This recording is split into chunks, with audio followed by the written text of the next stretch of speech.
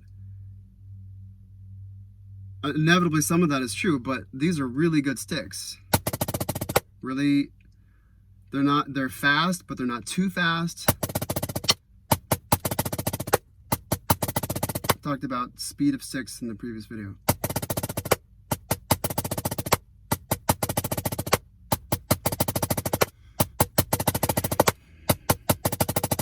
So anyway, quick tangent on there about distractibility.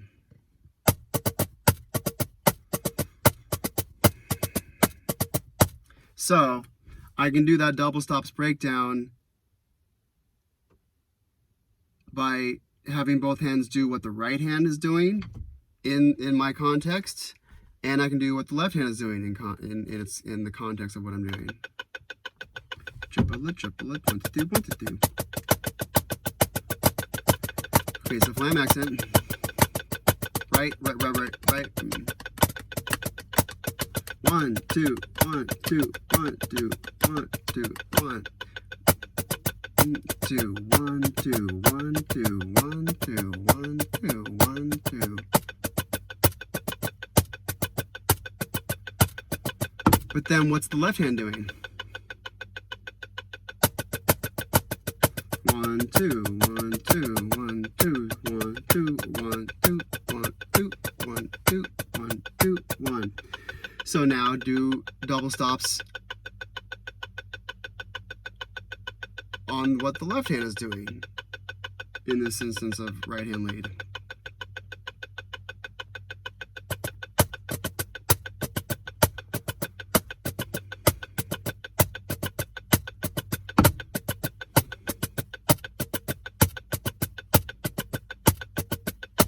Oh, and let's find a real double stop.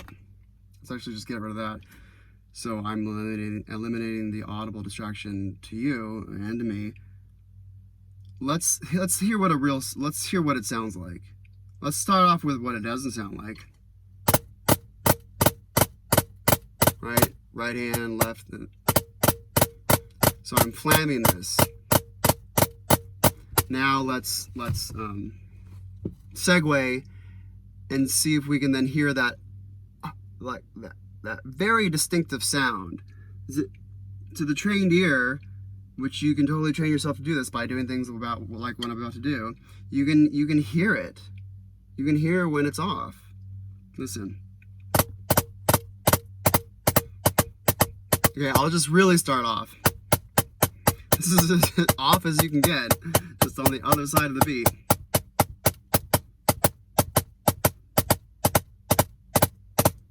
Okay, now let's tighten that up. Right? Those last 4 were pretty good. I could hear it. I could feel it. And when you're on a real drum, you can really feel it. And actually that's a bit dangerous, as I've talked about in the other video, to do a true double stop on a real membranophone, stretched, tight, perky head. Because just like, you know, your friend bouncing right next to you on the trampoline, if you do it right at that moment, then you can send your friend flying off the trampoline and then break a bone. So careful. Look at some slow motion video of a snare drum being hit. Look up slow motion drumming, slow motion camera, slow footage, high speed camera on snare drumming. Look that up. The drummer from Dream Theater, Mangione, that guy.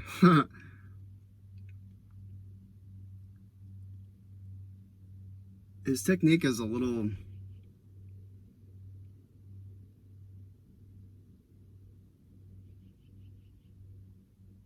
he's a little bit turned, which is okay. I mean, like at that level and you're just drumming by yourself, fuck it, you can play upside down. You know, I've seen Bill Stewart do that playing on the ride cymbal. Look at that guy, Bill Stewart, one of the best jazz drummers out there, Bill Stewart. I mean, he looks like he's playing upside down. He just So if you just, the reason why I advocate, top of the hand up, thumb on the side, not thumb up, is because that's what this is. And that's the most basic stroke, this. Because your wrist bends the most this way.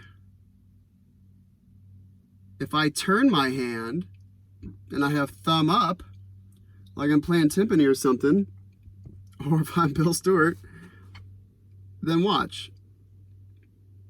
If the objective is to get the stick to go up and down this way on the y-axis, up, down, then up, down, and my wrist really likes to, it goes like a whole 180 degrees right there. But now watch this. And now if I'm wanting the stick to go that way, now look at my wrist. That's as far as it'll go. I'm maxed out. What is that? Like not even 90 degrees. Boop, boop. Almost 90 degrees. So this, if we want really good technique, then we do this. Hence the training sticks that I've designed, which I'll talk about later.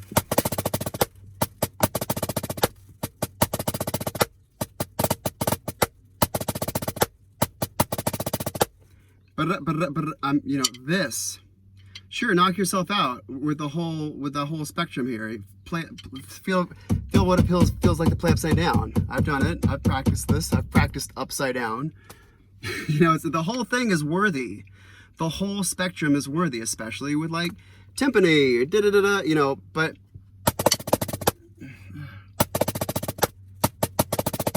and when you're on a drum set and you go over to your ride cymbal off to your right hand side, if you're not one of those goofy left hand drummers who plays on a left handed set, oh, that's just hard to look at. then your hand might naturally turn because it's going this way. So instead of holding this position, you can just do that to get over, to have the stick go from here to there. I can go do it, or I can do it. I can just turn that over. So there's a natural tendency for just kind of a loose jazz drummer doing whatever he wants to do to just kind of turn over and then play like this. Either way, it's really about the hand being strong. So strength. Let's talk about strength.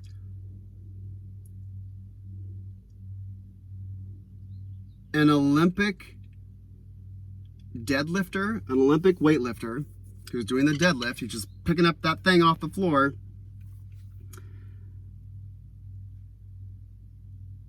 If he or she is going to lift all of that weight, that Olympic world record, about to be a world record breaking weight, if they're going the distance and they're doing it at the highest level of the craft, their technique has to be perfect. Their technique has to be immaculate. Now, that person in their daily life, when that Olympian is, feeding his cat, and he has to take his hands down towards the floor, where the bowl is in the kitchen floor, then there may not be like this perfect like Olympic form just to do a basic squat there in the kitchen. What I mean is, the Olympic lifter doesn't have to do perfect form with everything that he's doing in life. Just like us drummers don't have to have perfect technique with every drumming thing we're ever doing.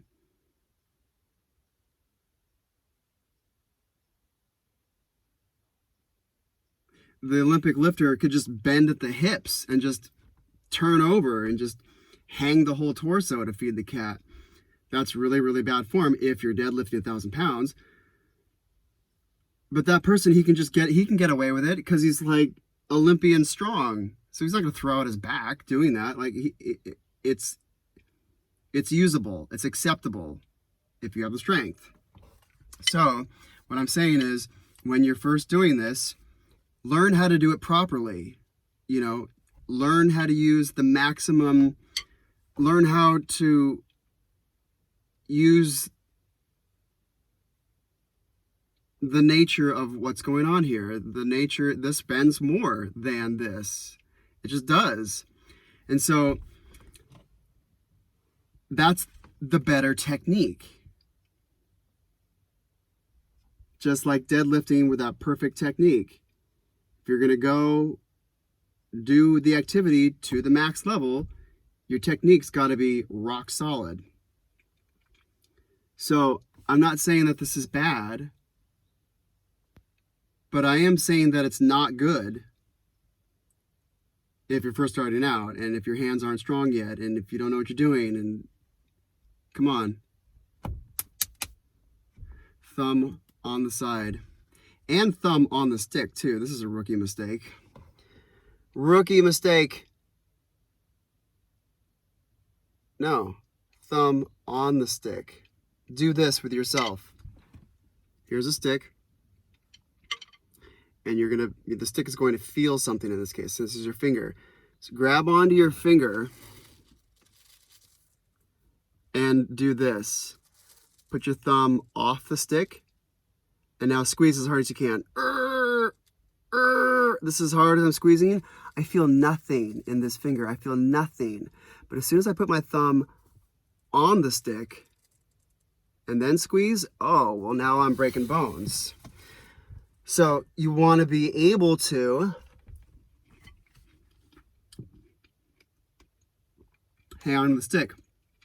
Now, I've seen pro drummers get a little sloppy sometimes, but they're already pros. They can do this, but since their hand is strong enough, and since they're stepping into their own style and their own way their body moves uniquely, because maybe they're just playing drum set on their own and they're not playing in a drum line where they have to be synchronistically perfect and matched to all the other human beings.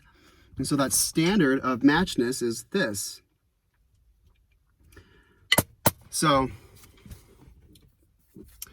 but that hand is already strong enough. See, this is a problem of strength. If you're just beginning and you're picking up a stick and you're doing that,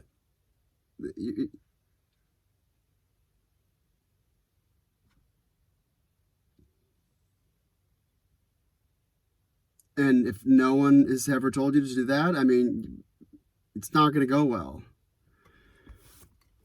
Your drumming career is going to be short-lived.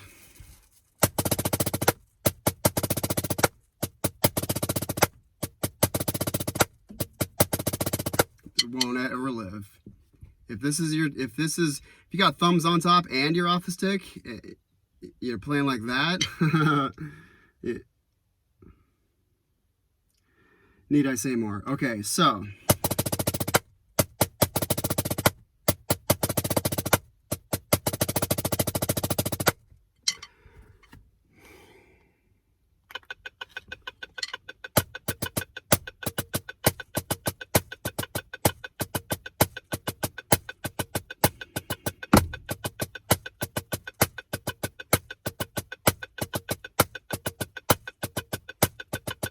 the tendency on that, which I just caught myself doing the very first time I did the run through, is I was rushing the 3 little beats. 1, 1, 2, 3, 1, 1, 2, 3, 1, dun, dun, dun, dun, pum, pum, pum, pum, pum, pum, pum, pum, pum, pum, pum, pum, pum, pum, pum, pum, pum, pum, pum.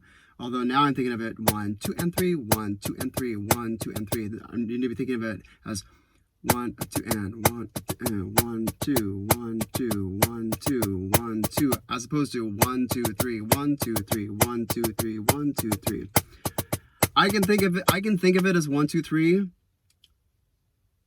just for simplicity's sake. Like if you got a basic drum line and you're trying to get them into flam accents, Just say 1, 2, 3, go, 2, 3, doom, doom, doom, doom, doom, doom. Just have them do that, because at the end of the day, their hand is still doing the 1, 1, 2, 3, 1, 2, 3, 3, and they're focusing on stopping the stick and getting prepared to play that 1, 2, 3 and da-da-da, and not entering too early on the da-da-da, which is what I was talking about.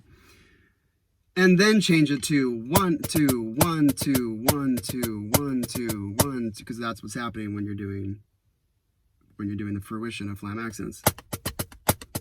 1, 2, 3, 4, 1, 2, 1, 2, 1, 2, 1, 2, 1.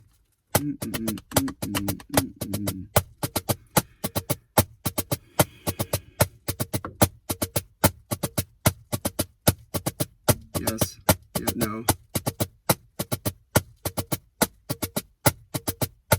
I'll say yes when I actually hit a damn double stroke on that beat. Yes, that one. Yes. Yes.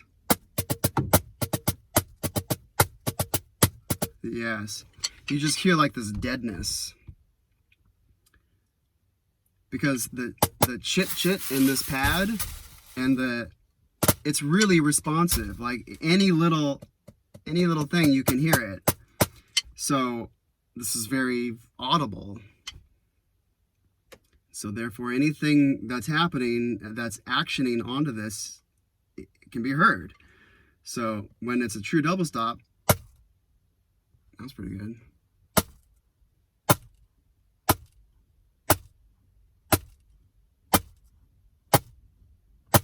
Nope. Nope. And then when it is a nope, like diagnose, like what was that? Did the right hand happen first or the left hand happen first? You got to know this if you're going to correct it. Let's do a few deliberates.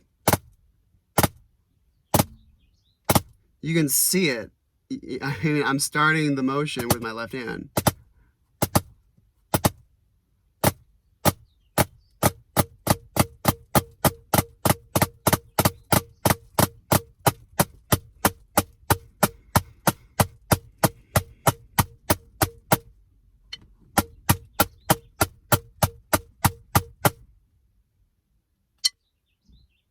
Previous ones were good, but that last one, you could hear it. I'm gonna get you. I'm gonna get you. I'm working toward it. I have flaws. You can hear it. You know, someone who can drum perfectly should be able to drum perfectly all the time. That's perfect.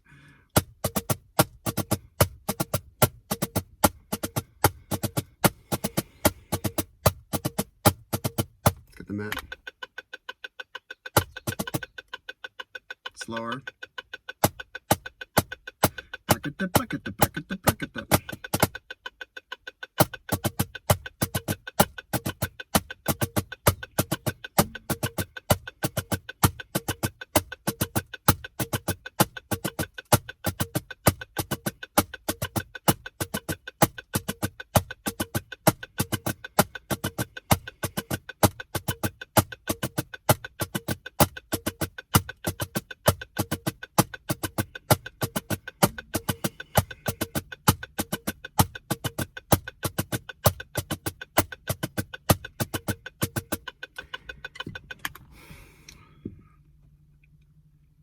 There's basically two parts to this rudiment. There's the accent, and then the threes.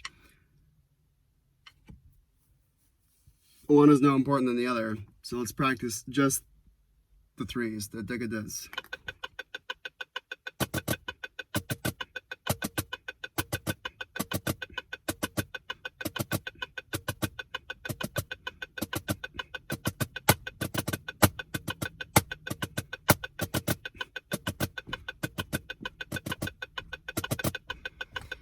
Focus. Step out of it. Sometimes when you're fucking up and you're just not in the zone, just step out of whatever zone you're in. Take a drink of water. Eat a half frozen strawberry. Breathe.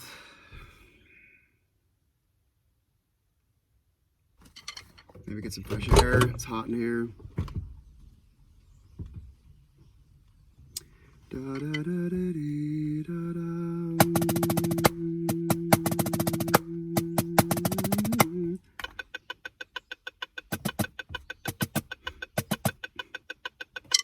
Now, to do it,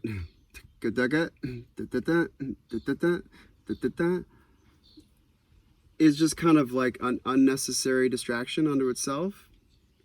I'm going to take it out of context. I'm just going to go.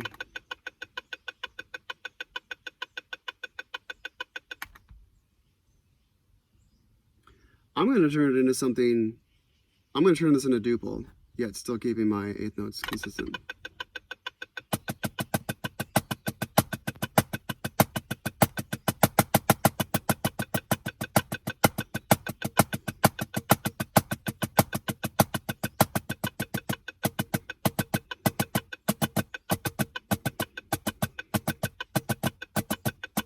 So now it's a way easier thing to feel. I'm eliminating the distraction of having it placed weird. I'm just giving myself a nice, easy placement so I can fully 100% focus on cha-cha-cha, like cha-cha-cha, those motions together.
You advanced drummers know what I'm doing and the logic of everything that's happening here.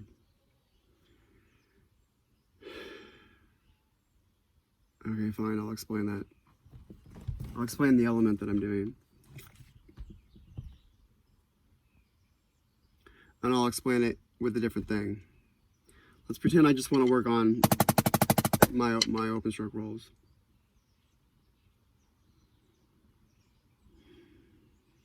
What's happening with each hand? Okay, what's happening with the right hand?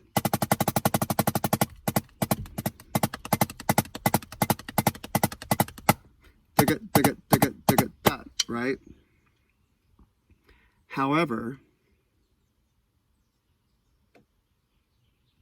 if I just practiced,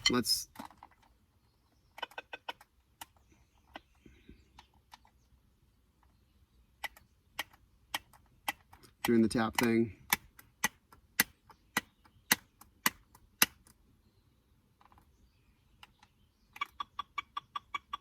No, not the triplets.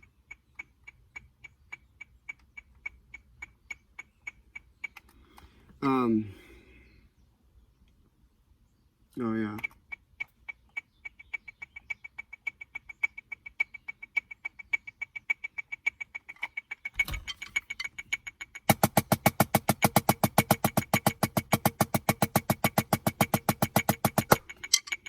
Nice, slow tempo is fine. So,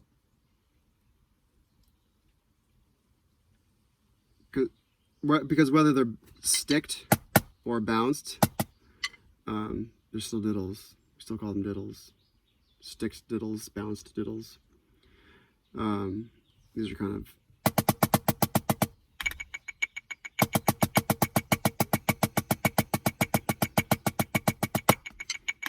it's like 70% fingers there. 70% being sticked, 30% of it into bounce.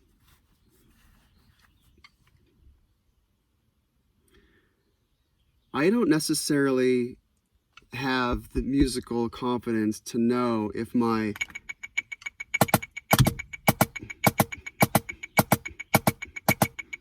is on the money. Like if I'm just going to practice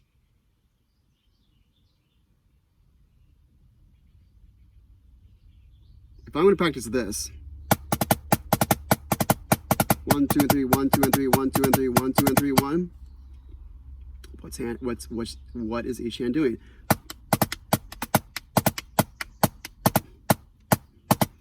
One, two, three, 1 2 3. Now I just counted it differently than how it's being felt, but 1 2 3 1 2 1 2 1 2 1 2 1 1 1 2 1 2 1 2 1 2 1 2. But that 1 2, like the timing of that second diddle, I don't know if that's necessarily on the money or not, because that's just a weird thing to feel. So how do I check that? I add in the other hand. If this is it, 1 2 dun dun dun dun dun dun dun dun dun dun dun dun, and that could just be a small one, because we can hear that, and the evenness of that, especially since the last one falls on a beat. So instead of just practicing your diddles like that, practice your diddles like this. Whoops.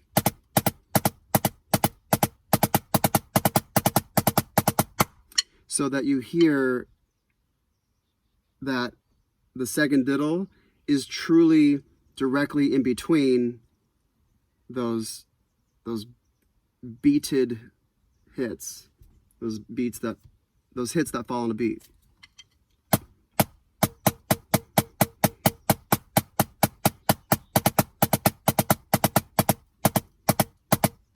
Because I don't really know if that by itself is truly lined up.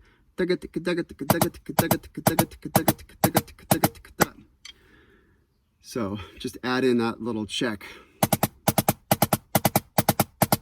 That little, it's a check beat. We call it a check. We call those checks because we're checking ourselves. We're checking our technique. We're checking our alignment. We're checking our, alignment with the metronome.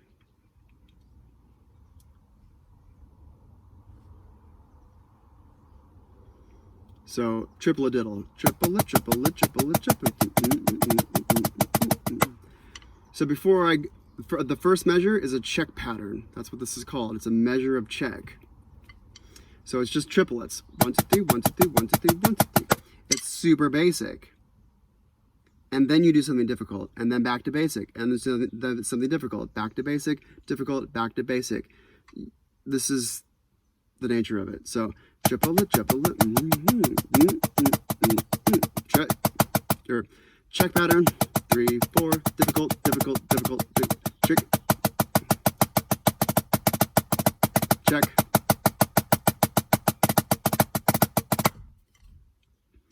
So I'm adding in a check. We call it a check because you're checking yourself. It's basically, you start off with basics and then you do something not basic, but then right back to basics and then something not basic. Basic, non-basic, basic, non-basic. So that you're basically bookending the difficult stuff with the basics. Back to basics, back to basics, back to basics. All the time. And so drummers, the exercises like triple diddle that are intelligent involve a check pattern, involve basics built right into it.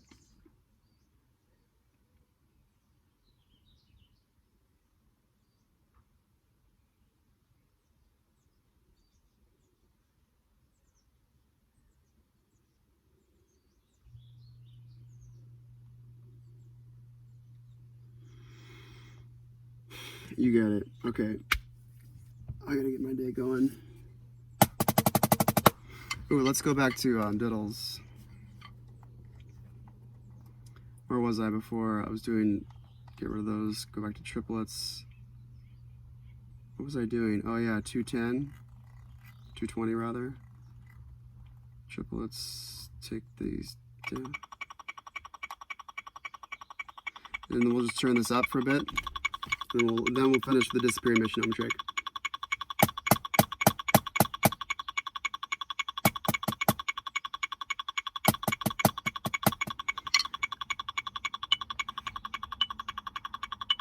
Here we go.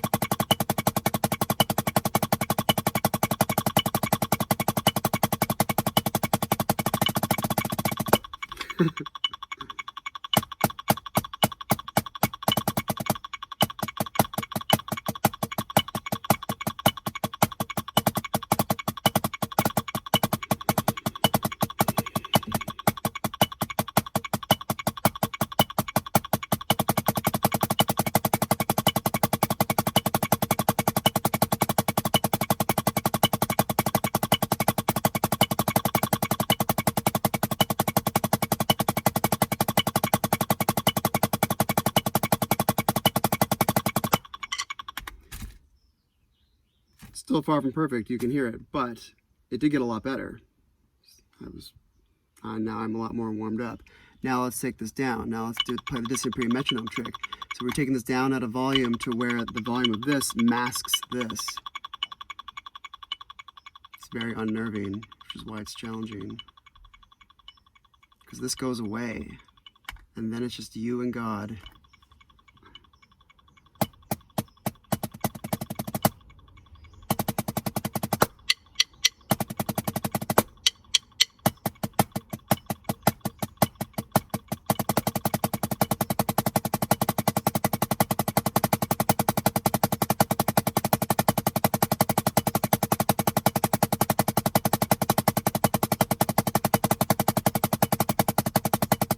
Slow down.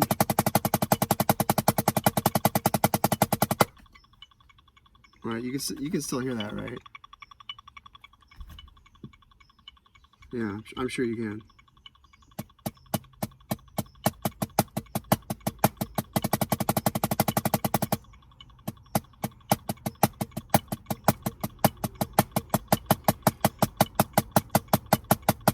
Check pattern first.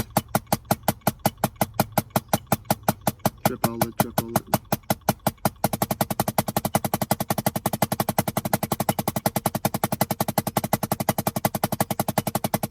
One, two, three, 1, 2, 3, 1, 2, 3, 1, 2, 3.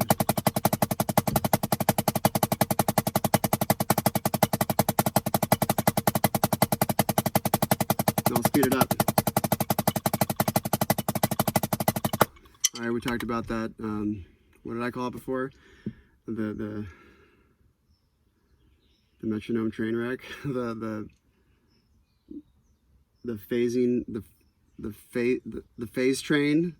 Yeah, I'll go with that. It's called the phase train. It's train wreck because you phase.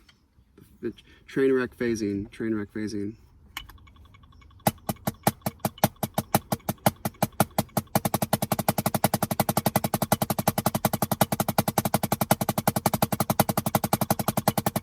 See if I can get in the zone and hold it. Let's see if I can get in the zone and hold it. Separate the hands. Don't let them drift forward.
Okay.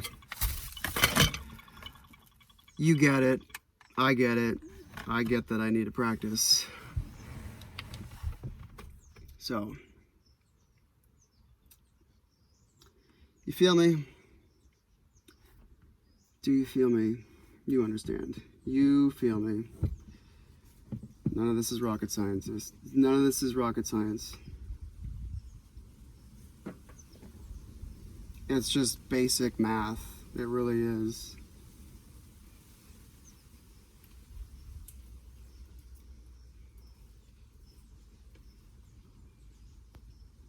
It's just math in the hands. 1, 2, 1, 2, 1, 2, 1, 2. See, basic math. It's very basic. So really, it's just kind of, I don't even want to call it math in the hands because then it sounds fancier than it actually is. No, it really is that simple. You know, the structure of what's happening is simple. Very simple. Ooh, mosquito. Oh, like a ninja. Okay.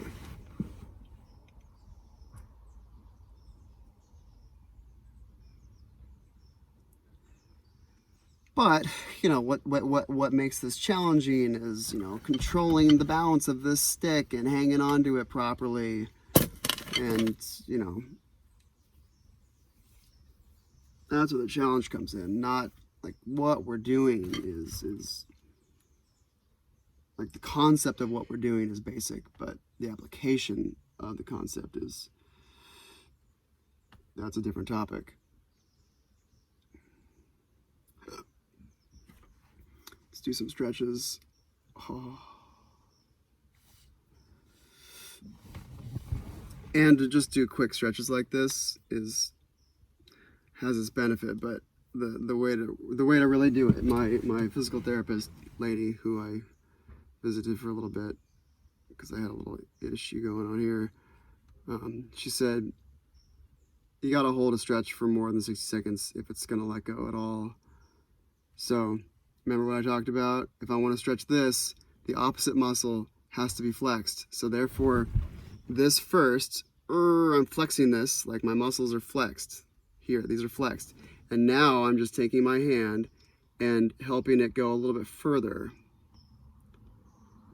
So I'm in the stretch, but this is still flexed while stretching.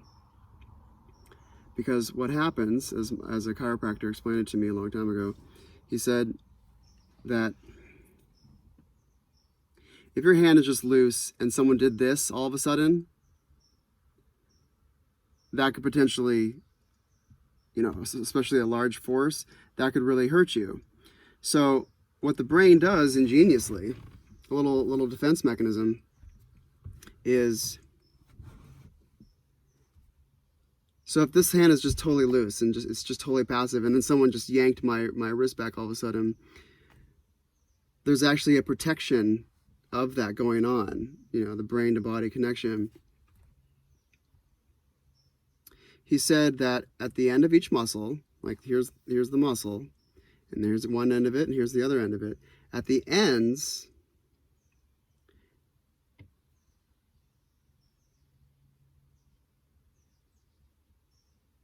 if something just happens suddenly with no other muscles engaged in the arm, the brain won't allow those ends to fully let go. Because if we did this and we just kept on going, then, you know, we're breaking the structure here. So the brain is sending a signal to not truly let go. How do you trick the brain to truly let go of that muscle? You flex the opposite one. If I want to stretch this over here, this has to be flexed. Flexing, holding this position, and then while still holding that position, then you just give it a little bit further to max that out. And now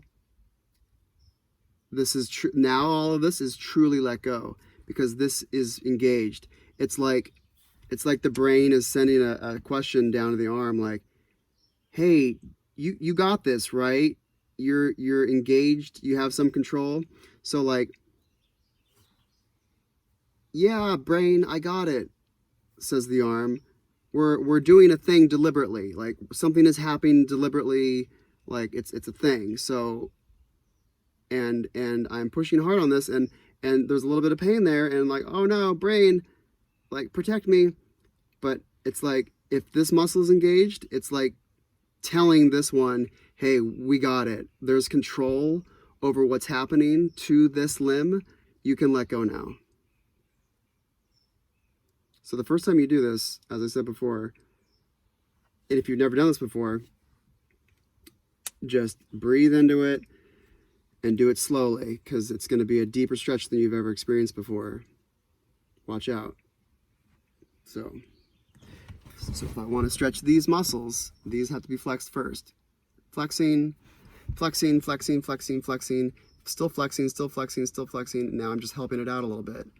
And now these connection points of this muscle that's here are able to truly like let go. This is a way to trick the muscle. So you flex the opposite one. So now I've let go, and now you can kind of see it in the reflection of what my thumb is doing. Like this is flexed, this is not flexed, this is flexed. See my arm moving a little bit? See if I can get good shadow on it. Like flexed, not flexed. Flexed, not flexed. Flexed, no. Off, on, off, on, off, on, off. You got it.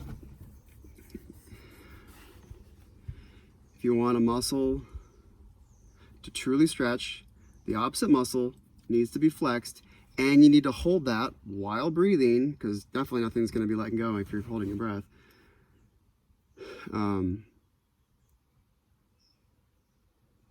You hold it for more than 60 seconds. I'm no doctor, I'm no physical therapist, I'm no chiropractor, but I ask a lot of questions when I visit these kinds of people.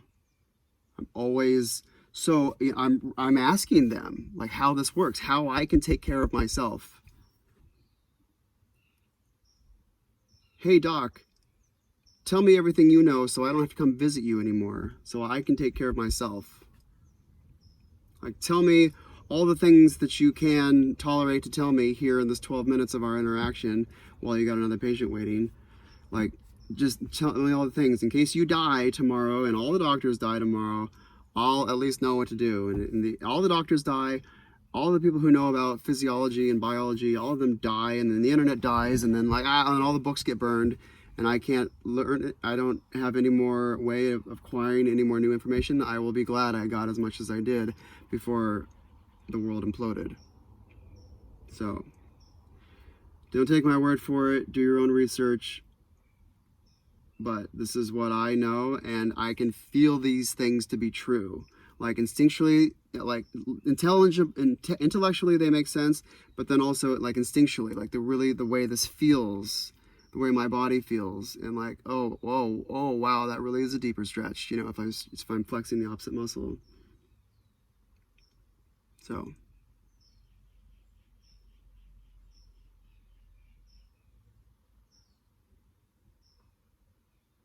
if you're stretching your hamstring, flex your quad while you're doing it, and vice versa.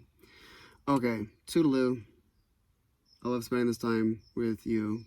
How interesting. And talk to you later. Bye-bye.